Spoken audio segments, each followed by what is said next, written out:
Acerta Podcast, le podcast qui explore les tendances et innovations RH. En tant qu'employeur, vous savez que les attentes des travailleurs évoluent. Fidéliser et attirer ces talents est devenu un défi de tout instant. Vous vous êtes sans doute déjà dit « nous l'avons formé et il a démissionné au bout d'un an » ou « elle a choisi une autre offre d'engagement car je ne proposais pas de voiture de société » ou « il a choisi une entreprise qui offrait des congés supplémentaires ». Et si une des solutions était dans la forme de la rémunération ? Bienvenue dans le podcast Acerta et aujourd'hui on vous explique les secrets de la rémunération flexible ou plan cafétéria. Je m'appelle Florence et je suis heureuse de vous accueillir aujourd'hui ainsi que notre invitée du jour, Catherine Langenaken. Bonjour Catherine. Bonjour Florence. Alors Catherine, peux-tu te présenter en quelques mots ? Alors avant tout, je suis juriste. Très vite, j'ai eu une affinité particulière pour le droit social.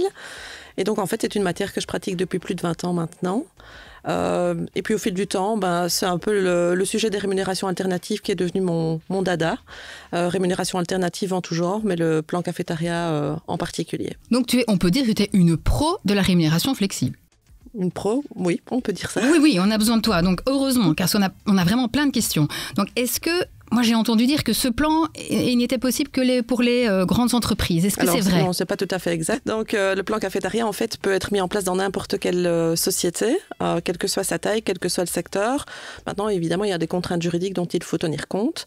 Mais donc, on a énormément de clients qui sont de taille raisonnable, parfois même moins de 50 travailleurs et qui ont mis en place un plan cafétéria. Ok, donc j'ai d'autres idées préconçues peut-être ou avec celle-là ? Non, il y en a plusieurs, en fait, qu'on entend régulièrement, notamment le fait que le plan cafétéria ne concerne que les employés. Ça aussi, c'est une idée qui est inexacte. Maintenant, à nouveau, il y a des contraintes juridiques qui font que parfois, c'est beaucoup plus compliqué, voire impossible d'en mettre en place pour les ouvriers. Mais en soi, sur le principe, oui, tout à fait, c'est possible.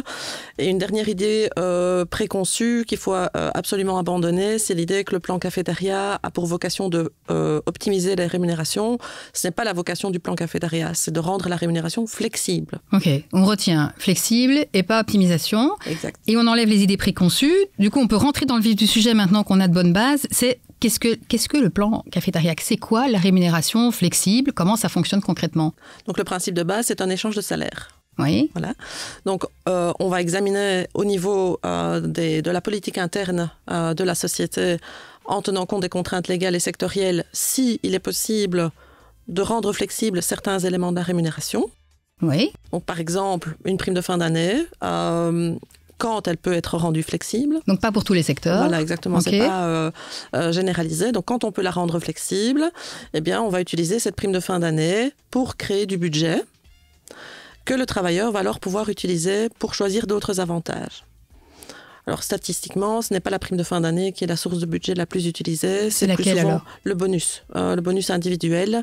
Parce que c'est vrai que quand on reçoit un bonus en espèces, en réalité, en net, on n'a pas grand-chose. Donc, on va essayer justement de permettre aux travailleurs d'obtenir finalement plus de ce bonus au travers du plan cafétéria. D'accord. Ok.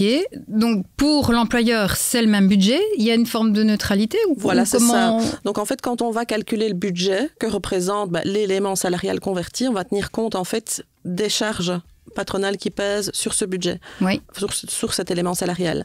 Donc, pour revenir à l'idée de la prime de fin d'année, sur une prime de fin d'année, l'employeur paie des cotisations sociales. Oui. Et donc, on va prendre le brut plus les cotisations sociales et c'est ça qui va faire budget. La neutralité budgétaire se traduit également autrement, c'est-à-dire qu'à partir du moment où le travailleur a un budget, il n'est évidemment pas obligé de l'utiliser ou de l'utiliser en totalité. Et dès le moment où il reste un solde, oui. total ou partiel, ce solde va être reconverti en brut, de telle manière à ce qu'un euro dépensé par l'employeur dans le plan cafétéria correspond à 1 euro dépensé s'il n'y avait pas de plan cafétéria. Donc c'est vraiment neutre. Pour l'employeur, il dépense normalement 1000, il dépensera toujours 1000, ça ne changera exact. pas. Donc ce qui change, ça va être les avantages pour les travailleurs, les collaborateurs. Absolument. Alors. Et de quels avantages on parle ? Tu peux nous en citer quelques-uns ? Voilà. Donc il faut savoir que d'abord c'est l'employeur qui va fixer le cadre. On ne va pas partir dans tous les sens, on ne va pas permettre aux travailleurs de choisir tout et n'importe quoi. Des miles. Voilà, c'est l'employeur qui va okay. déterminer ce qu'il y a dans le menu. En fin de compte, c'est comme quand on va au restaurant, on a une carte. On ne va pas choisir quelque chose en dehors de la carte. D'accord. Les choix que l'employeur va faire par rapport justement à la constitution du menu, c'est en fonction du cadre légal évidemment à respecter, ça c'est impératif. Aussi de l'aspect gérable, des avantages. Alors statistiquement, quand on fait le compte quand on regarde dans les sociétés qui sont clientes chez nous, qu'est-ce qui est finalement le plus choisi? D'abord le plus proposé forcément, mais le plus choisi également. Sur le top 3, on retrouve en premier lieu le remboursement d'épargne pension. Ah oui, donc pas la voiture? Non. Du tout. Okay. Donc on est sur un avantage en espèces. Donc c'est une épargne pension qu'on conclut à titre privé. On a une attestation fiscale pour ça qu'on conserve. Oui. L'employeur rembourse les montants des primes qu'on a versées.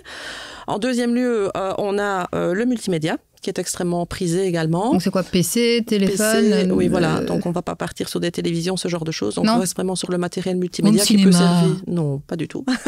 Désolée. Donc on va partir sur du matériel qui peut servir aussi à titre professionnel. Donc smartphone, tablette, PC et quelques périphériques au PC qui sont limitativement énumérés. D'accord. Et alors en dernier lieu, les jours de congé. Et là, on voit vraiment une évolution au fil du temps. Les jours de congé, en fait, ont été beaucoup plus prisés en 2024 par rapport à 2023.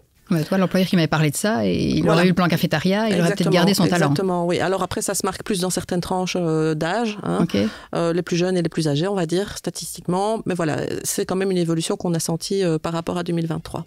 Ok, moi c'est plus clair, j'espère pour vous aussi, mais je suis sûre qu'au niveau chef d'entreprise, on a encore plusieurs questions qui reviennent, mais quelle est la plus-value réelle de mettre en place ce modèle?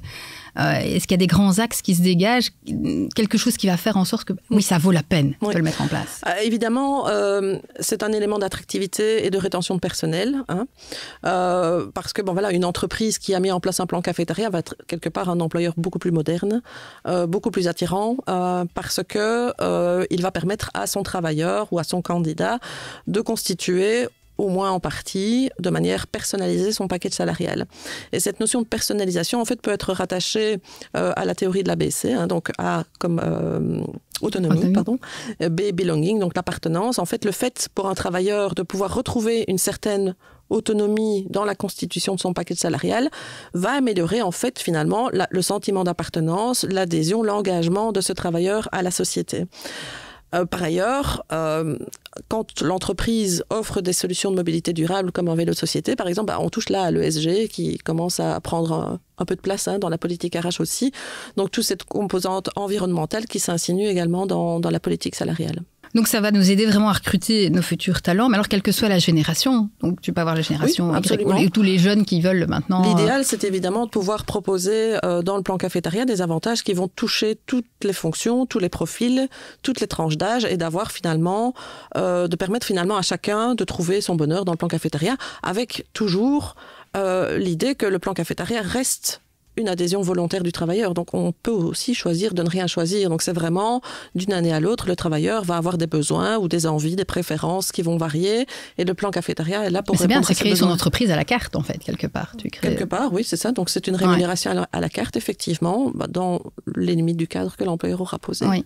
Et tu en parles si bien, tu as une idée d'un client que tu pourrais nous parler ou de quelqu'un qui l'a mis en place, que tu connais et pour lequel c'est vraiment un succès? J'ai effectivement en tête un client. Donc, il est arrivé chez nous, le plan cafétéria était déjà en place. Donc, en fait, ce qu'il m'a expliqué, c'est que à l'origine, le plan cafétéria faisait partie des idées du département RH en disant, OK, un jour, on va le faire. Mais ça faisait toujours partie des projets qu'on remettait à plus tard. Et puis finalement, l'idée, elle a vraiment rejailli parce que des travailleurs sont venus en fait avec cette idée en disant tiens, ce serait bien, ou j'ai entendu dire que, ou bien je connais quelqu'un qui. Et donc finalement, cette idée qu'on remettait toujours à plus tard, est revenue sur le haut de la pile. Et donc le plan cafétéria a été mis en place. C'est une entreprise dans le secteur pharmaceutique. Donc si je ne dis pas de bêtises, on est entre 50 et 100 travailleurs. Donc c'est pas non plus la grosse entreprise pharmaceutique qui, au niveau de la politique salariale, est concurrentielle par rapport à ses concurrents directs. Donc, il y a un benchmark qui est fait tous les 2 ans, qui révèle que on est bien situé. Ouais. Mais par contre, ils ont ressenti quand même la nécessité de se démarquer par rapport à ses concurrents directs qui n'ont pas de plan cafétéria. Parce qu'ils devaient attirer des profils spécifiques? Parce qu'effectivement, la rétention n'est pas un problème chez eux. Oui. Donc, ils ont une ancienneté qui est assez importante. Mais par contre, effectivement, attirer des nouveaux profils, c'était une difficulté. Et donc, pour pouvoir se démarquer par rapport à leurs concurrents directs, le plan cafétéria était réellement un atout. Alors, ce qui est intéressant de savoir aussi dans cette société, c'est qu'en fait, non seulement les travailleurs ont été un peu à l'initiative, ou en tout cas ils ont suscité l'intérêt et le démarrage du projet, mais ils sont aussi amenés à formuler des idées qu'on examine, on voit si on sait mettre en place, si c'est simple, si c'est légal, etc. Bien entendu, mais en tout cas ils alimentent en fait le projet. Et le plan cafétéria ne s'essouffle pas. Donc en fait, vu la diversité des avantages qui ont été mis en place, eh bien finalement... Il y a combien d'avantages chez eux ? Alors, je ne saurais pas dire, mais je crois qu'on est tout à fait dans la norme de 7 ou 8 avantages, peut-être. Ah oui, quand même. Oui, voilà. Donc, on est tout à fait dans quelque chose de gérable par rapport à ça.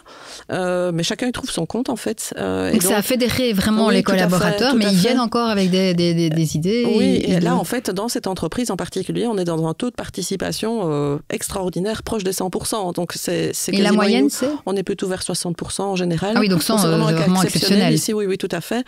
60%, c'est très bien. Donc, oui, tout à fait. Quand est-ce que c'est mauvais alors ? Quand est-ce que ça ne va pas ? Quand il n'y a pas de retour ? Il n'y a pas vraiment... Je n'ai pas de cas où c'est mauvais. Okay. Si ça devait l'être, ça veut dire que finalement l'entreprise a raté son coche. D'accord. On n'a pas réfléchi en fait à l'intérêt pour les travailleurs, on ne les a pas associés au projet, on a prévu des avantages qui en fait n'ont absolument aucun intérêt pour les travailleurs. C'est pour ça qu'en fait les travailleurs doivent d'une manière ou d'une autre être aussi associés au processus et informés en fait du contenu du plan pour justement pouvoir y adhérer et pouvoir se dire tiens, ok, on prend en considération mes intérêts personnels. Ok, donc pour implémenter ça avec succès au sein de cette entreprise-là, quels conseils tu nous donnerais si nous on veut le faire dans notre entreprise ? Pour rebondir sur ce qui vient d'être dit, le fait de communiquer aux travailleurs, donc vraiment leur expliquer en quoi ça consiste. Vraiment en amont, alors vraiment faire un travail de fond au départ. Voilà, je veux dire que même en amont, donc si on sait, parce que la législation le permet, qu'on peut mettre en place un plan cafétéria, on peut déjà les associer très tôt, en fait, en les interrogeant, en disant, tiens, voilà, on a l'intention de mettre en place un plan cafétéria. Qu'est-ce qui vous intéresserait dans ce plan cafétéria ? On a réfléchi à tel et tel avantages. Est-ce que ce sont des choses qui vous intéressent ? Un peu, beaucoup, pas du tout. Et est-ce que vous avez des idées, éventuellement ? Donc, ils soumettent des idées. La même idée qui reviendrait plusieurs fois, tiens, on va peut-être creuser, on va voir si, ok, c'est faisable. Donc, déjà, en amont, on peut les associer. Et puis, cette enquête régulière qu'on peut faire pour faire vivre le plan, en fait, pour le faire évoluer en fonction des besoins. Donc, ça, c'est une chose. Mais aussi communiquer vraiment au moment où on a implanté concrètement le plan et au moment où les gens sont amenés à devoir choisir leurs avantages. Et ça prend combien de temps en général ?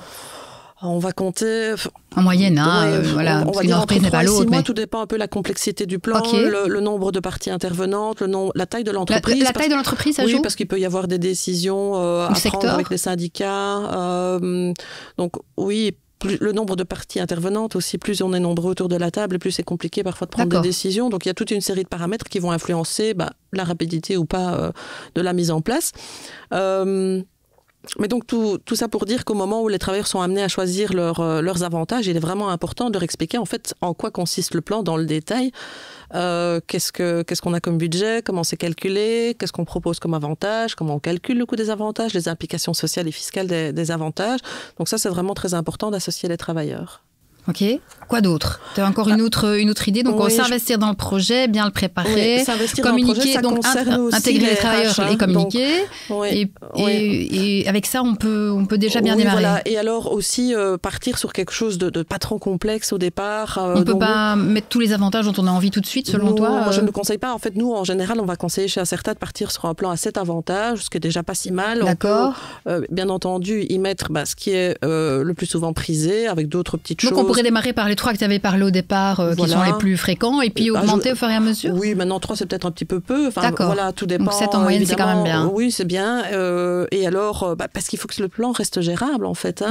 C'est quand même un projet qui est neuf. Il faut que ce soit flexible, c'est vrai. Voilà, la nouveauté, à un moment donné, on a peur de la charge de travail, on se dit, oh là là, qu'est-ce que ça va donner ? Maintenant, voilà, avec des outils intégrés à la paie, évidemment, ça facilite pas mal de choses au niveau du traitement salarial lui-même.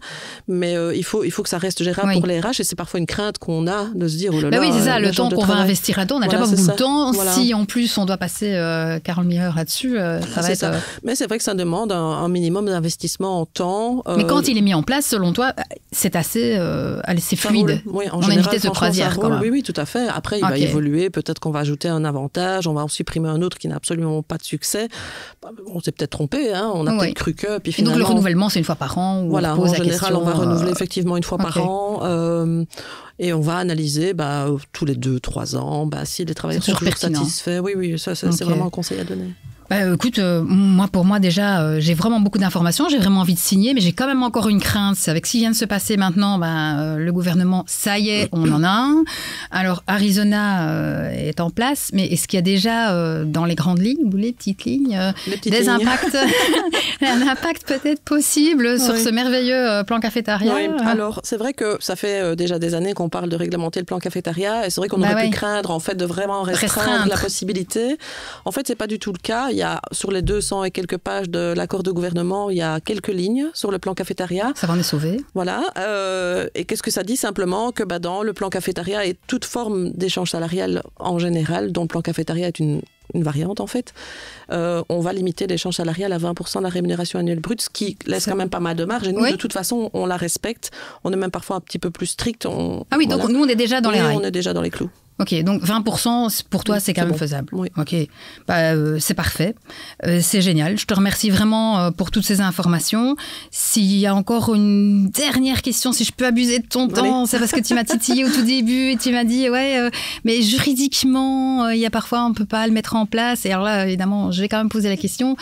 Et quoi? Si juridiquement, on ne peut pas le mettre en place, c'est dans quel cas? Et est-ce qu'on peut mettre quelque chose d'autre alors d'abord, pour attirer nos talents? On ne peut pas savoir si on ne pose pas la question. Donc, il ne faut jamais avoir peur de s'intéresser au sujet et qu'on examine effectivement la faisabilité, parce qu'on peut parfois avoir des surprises. On ne connaît pas, évidemment, en tant qu'employeur. On est censé savoir, mais on ne sait pas toujours quelles sont toutes les règles en vigueur. Donc peut-être qu'effectivement, soit ce sera possible, soit ça ne le sera pas. Maintenant, lors des discussions qu'on a avec les clients, ok, le plan cafétéria n'est peut-être pas une option, mais il y a d'autres systèmes de motivation personnelle, comme un plan bonus CCT 90 par exemple. Donc il y a toujours peut-être moyen de trouver d'autres alternatives si le plan cafétéria n'est pas possible. Okay. En tout cas, on ne perd rien à poser la question. Donc il y a toujours moyen. Donc en résumé, on essaye, on te contacte, on pose des questions et on voit. Voilà. Merci beaucoup. Notre podcast se termine. Pour plus d'infos, contactez-nous via le lien en description. Je voulais te remercier vraiment, Catherine. C'est limpide. Pour moi, vraiment, tout est clair. Merci de ton temps, merci de ces informations.